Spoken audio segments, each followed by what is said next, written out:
ne tɔgɔ Umar Traoré ne bɛ bɔ Lafiyabugu. Magistrats ka grève in vraiment a kɛlen don ka jouer mɔgɔw kan dɛ.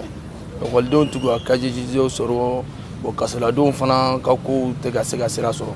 Minnu kan ka jugement kan ka kɛ olu bɛ repousser ka taa kɔfɛ. U tɔɲɔlen don kaso kɔnɔ.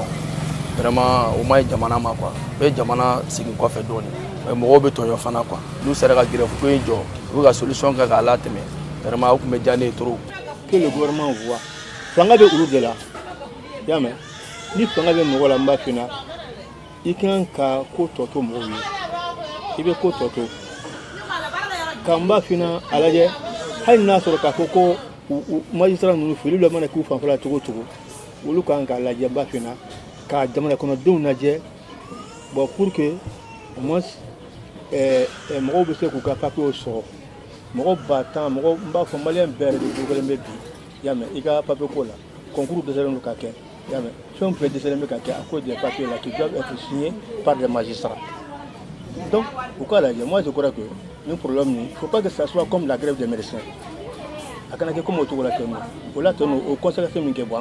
C'était Agnès qui a grève, mais c'est des minutes où nous avons fait ku wele u k'a lajɛ c'est-à-dire u kana magistrats ka yɔrɔ jateminɛ fɛn min tɛmɛna u ni ɲɔgɔn cɛ a bɛɛ tɛ se ka dilan mais i b'a sɔrɔ dɔw de bɛ yen min ka gɛlɛn ka tɛmɛ a bɛɛ kan u k'a lajɛ u ka ɲɔgɔn faamu u bɛ se ka kan kelen fɔ nin ko in na cogo min na pour que nin ko in bɛ se ka ban cogo min na grève a bɛ fɛn min da jamana kan mɔgɔ si t'a dɔn ni Ala yɛrɛ tɛ c'est-à-dire nin waatinin in kɔnɔna la ko dama min tiɲɛna a bɛɛ tɛ se ka fɔ donc an b'a la deli dɔrɔn Ala k'a dilan.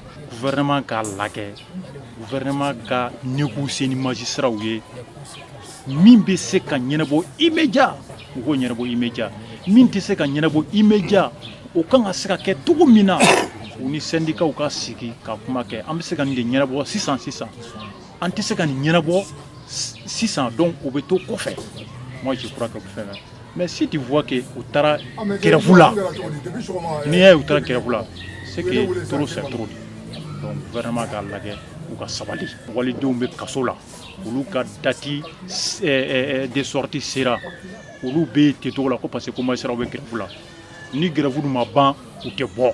Grève ma ɲi jamana kɔnɔ donc gouvernement k'i fɛngɛ n'u bɛnna min kan o k'a essayer k'o respecter ka fɛngɛ u ni ɲɔgɔn cɛ et puis grève ka se ka ban mɔgɔw ka se k'u ka activités kɛ normal la parce que ça nin bɛ jamana yɛrɛ ka fɛngɛ bɛ bloquer a bɛ ko bɛ bloquer jamana kɔnɔ ça c'est pas bon. Jiri bɛ ɲini a ka d'u ma min bɛ se ka kɛ a ka d'u ma a kana kɛ mankan ye mankan Mali tɛ mankan fɛ sisan mankan a tɛ mɔgɔ si arranger a kɛra olu ka grève ye o a kɛra élection ko mankan ye a kɛra fɛn fɛn ye an tɛ o ta an ka intérêt la sisan nɔ vraiment an b'an danbe de nɔfɛ an t'a fɛ jugu minnu bɛ yen n'u bɛ jamana fereke tuma bɛɛ an t'a fɛ vraiment olu ka occasion sɔrɔ k'i mêler quoi.